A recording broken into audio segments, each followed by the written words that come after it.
Hello everyone, आप सभी का हमारे चैनल पे स्वागत है। आज की इस वीडियो लेक्चर में हम क्लास 10th साइंस अर्धवार्षिक परीक्षा 2024-25 के पेपर को देखेंगे। किस तरह से जो पेपर में क्वेश्चंस है यहाँ पे पूछे गए हैं और साथ ही पेपर को सॉल्व करते हुए एक एक क्वेश्चन के बारे में यहाँ पे हम सीखते हुए चलेंगे। यहाँ पे खंड अ में आएंगे तो भौतिक विज्ञान से संबंधित बहुविकल्पी प्रश्न यहाँ पे पूछा गया है। क्वेश्चन नंबर पहला यहाँ पे दे दिया है, दर्पण की फोकस दूरी f तथा वक्रता त्रिज्या r के बीच संबंध है। सबसे पहले जो हमारा फार्मूला होता है f बराबर r/2, यहाँ से हम त्रिज्या का गुणा करेंगे तो 2f के बराबर r यहाँ पे हमको मिलेगा। ऑप्शन नंबर थर्ड वाला ये इसका राइट आंसर हो जाएगा। इसके बाद क्वेश्चन नंबर दूसरा दे दिया है, एक अवतल दर्पण की त्रिज्या 12 सेंटीमीटर है तो इसकी फोकस दूरी होगी। यहाँ पे इसको हम सॉल्व कर देंगे f बराबर r/2 से, तो 6 सेंटीमीटर इसका राइट आंसर हो जाएगा। क्वेश्चन नंबर 3 दे दिया है, वायु के सापेक्ष कांच का अपवर्तनांक 3/2 है तो कांच के सापेक्ष वायु का अपवर्तनांक होगा। यहाँ पे इसको n बराबर n1/n2 इस फार्मूले पे इस क्वेश्चन को यहाँ पे हम सॉल्व कर देंगे तो 2/3 इसका राइट आंसर हो जाएगा। इसके बाद क्वेश्चन नंबर 4 दे दिया है, निम्नलिखित में से कौन लेंस बनाने के लिए प्रयुक्त किया जा सकता है। तो यहाँ पे जल, कांच, प्लास्टिक ये सभी इसका राइट आंसर हो जाएगा।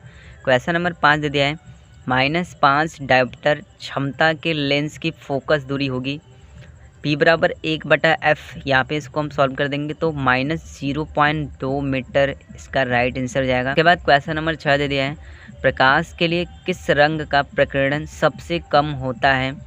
तो यहाँ पे प्रकाश के लिए लाल रंग का प्रकीर्णन सबसे कम होता है। ऑप्शन नंबर 4 वाला इसका राइट आंसर जाएगा। क्वेश्चन नंबर 7 दे दिया है, संयुग्मी फोकस संभव है केवल। ऑप्शन नंबर 2 वाला अवतल दर्पण में ये इसका राइट आंसर हो जाएगा। इसके बाद आगे चलेंगे तो उपखंड सेकंड में आएंगे तो रासायनिक विज्ञान से संबंधी बहुविकल्पी प्रश्न यहाँ पे पूछा गया है। क्वेश्चन नंबर 8 दे दिया है, अम्लीय विलयन का pH मान होता है 7 से कम, इसका राइट आंसर हो जाएगा। क्वेश्चन नंबर 9 दे दिया है, क्षारीय विलयन में फिनाप्थलीन सूचक का रंग होता है। सो यहाँ पे क्षारीय विलयन में देखेंगे तो जो उसका रंग होता है गुलाबी, और यहीं पे अम्लीय विलयन में यहाँ पे पूछता है तो ये रंगहीन होता है। ठीक है। क्वेश्चन नंबर 10 दे दिया है, शुद्ध जल का pH मान होता है 7, इसका राइट आंसर हो जाएगा। क्वेश्चन नंबर 11 दे दिया है, मैग्नीशियम धातु का वायु में जलना एक उदाहरण है। ये एक रासायनिक परिवर्तन का उदाहरण है, ये इसका राइट आंसर हो जाएगा। क्वेश्चन नंबर 12 दे दिया है, Fe3 2O3 plus 2Al Al2O3 plus 2Fe यह अभिक्रिया किस प्रकार की है, यहाँ पे पूछा गया है। सो विस्थापन अभिक्रिया का ये उदाहरण है, विस्थापन अभिक्रिया इसका राइट आंसर हो जाएगा। क्वेश्चन नंबर 13 दे दिया है, उष्माशोषी अभिक्रिया है, यानी उष्माशोषी अभिक्रिया का कौन सा समीकरण है यहाँ पे हमको बताना है। ऑप्शन नंबर फर्स्ट वाला N2 + O2 2NO ये इसका राइट आंसर हो जाएगा। इसके बाद उपखंड थर्ड में आएंगे तो जीव विज्ञान से संबंधित जो क्वेश्चन है यहाँ पे पूछे गए हैं। जैसे क्वेश्चन नंबर 14 दे दिया है, पित्तरस का स्राव होता है यकृत, इसका राइट आंसर हो जाएगा। क्वेश्चन नंबर 15 दे दिया है, हृदय में कक्षों वैष्मों की संख्या होती है 4, इसका राइट आंसर हो जाएगा। क्वेश्चन नंबर 16 दिया है, पादपों में जाइलम का कार्य होता है उत्सर्जी पदार्थों का संवहन करने में, जल का संवहन, भोजन का संवहन, ये सभी इसका राइट आंसर हो जाएगा। क्वेश्चन नंबर 17 दे दिया है, यकृत संश्लेषित करता है प्रोटीन को, इसका राइट आंसर हो जाएगा। क्वेश्चन नंबर 18 दे दिया है, ग्लाइकोलाइसिस के अंत में कितने एटी अणुओं का लाभ होता है, 2 अणुओं का लाभ होता है, इसका राइट आंसर हो जाएगा। 19 दे दिया है, प्रकाश संश्लेषण प्रक्रिया में उत्पन्न ऑक्सीजन कहाँ से प्राप्त होती है, तो यहाँ पे जल से, इसका राइट आंसर हो जाएगा। क्वेश्चन नंबर 20 दे दिया है, फेफड़ों में शुद्ध रुधिर आता है बाएं आलिंद से, इसका राइट आंसर हो जाएगा। इसके बाद यहाँ पे खंड ब में आएंगे तो उपखंड फर्स्ट में यहाँ पे आएंगे तो भौतिक विज्ञान से संबंधी जो क्वेश्चन है यहाँ पे पूछे गए हैं। जैसे क्वेश्चन नंबर पहले का क दे दिया है, दृष्टि दोष किसे कहते हैं, यह कितने प्रकार का होता है। 4 नंबर के जो क्वेश्चन है ये पूछे गए हैं। तो दृष्टि दोष क्या होता है, दृष्टि दोष का जो अर्थ होता है, किसी व्यक्ति को दृष्टि को सामान्य स्तर तक सुधारा नहीं जा सकता है।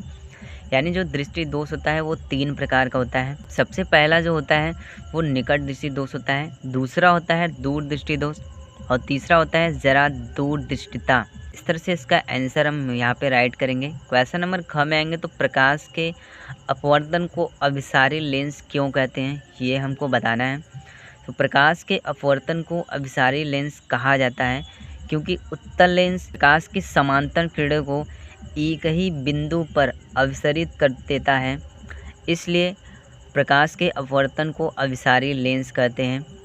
क्वेश्चन नंबर दूसरे में आएंगे तो यहाँ पे 4 नंबर के जो क्वेश्चन से पूछे गए हैं, जैसे क्वेश्चन नंबर दूसरे का क दे दिया है, उत्तल लेंस को अभिसारी लेंस क्यों कहते हैं। प्रकाश की किरणों को अपसरित करने के कारण उत्तल लेंस को अभिसारी लेंस कहते हैं। इस तरह से इसका आंसर हमें यहाँ पे राइट करना है।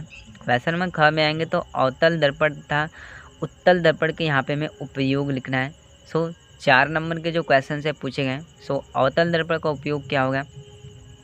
सर्च लाइट, टार्च और हेडलाइट में प्रकाश किरणों को परिवर्तित करने के लिए किया जाता है, ये अवतल दर्पण का उपयोग है।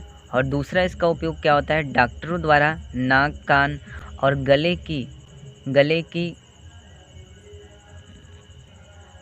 जांच करने के लिए किया जाता है। इसके बाद उत्तल दर्पण का उपयोग क्या होता है, वाहनों में पीछे देखने वाले दर्पणों के लिए किया जाता है, धूप के चश्मे और आवर्धक चश्मे के रूप में किया जाता है। इस तरह से इसका हमें आंसर राइट करना है। क्वेश्चन नंबर तीसरे में आएंगे तो यहाँ पे भी 4 नंबर का क्वेश्चन यहाँ पे पूछा गया है। क्वेश्चन नंबर कह दिया है, जल और कांच के अपवर्तनांक क्रमशः 1.35 और 1.50 है। यदि प्रकाश किरणें कांच से जल में जा रही है तो कांच के सापेक्ष जल का अपवर्तनांक यहाँ पे हमसे पूछ रहा है।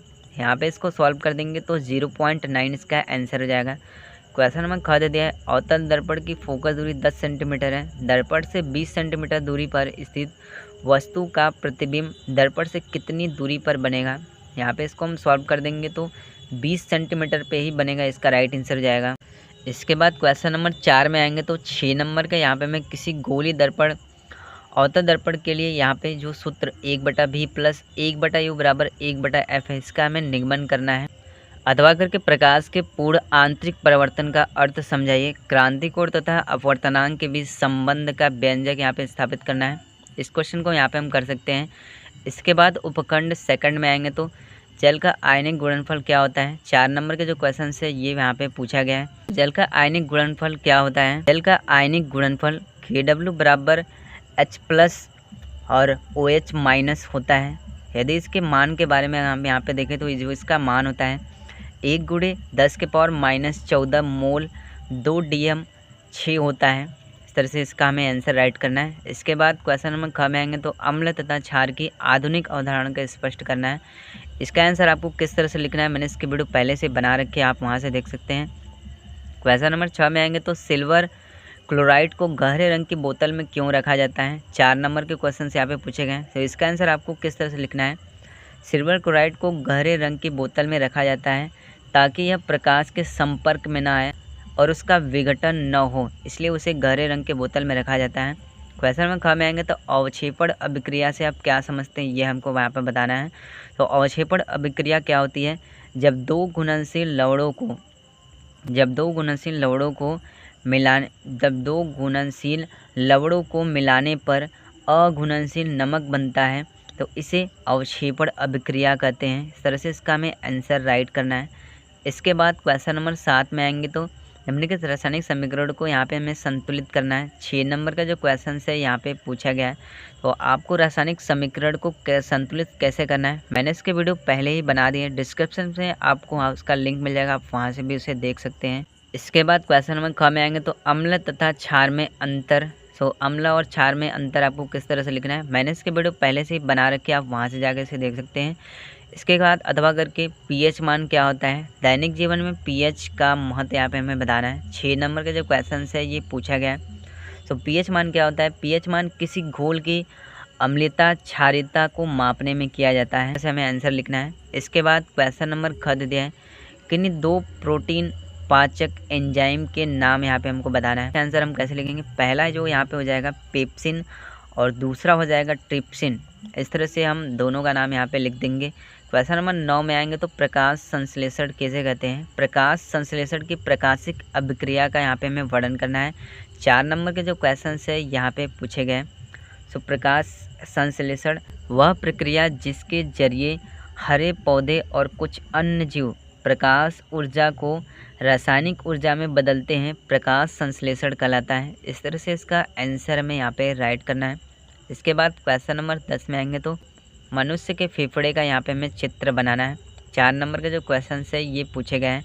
क्वेश्चन नंबर 11 में आएंगे तो मनुष्य के आहार नल का यहाँ पे हमें सचित्र वर्णन करना है, अथवा करके मनुष्य के हृदय की आंतरिक संरचना का सचित्र वर्णन कीजिए। इस क्वेश्चन को हम कर सकते हैं। 6 नंबर का जो क्वेश्चन है यहाँ पे पूछा गया है। तो इस तरह से कक्षा 10 विज्ञान अर्धवार्षिक परीक्षा 2024-25 में जो क्वेश्चन है पूछा गया है। वीडियो पसंद आए तो वीडियो को लाइक कर दीजिएगा, साथ ही हमारे चैनल को सब्सक्राइब कर दीजिएगा। Very very thank you.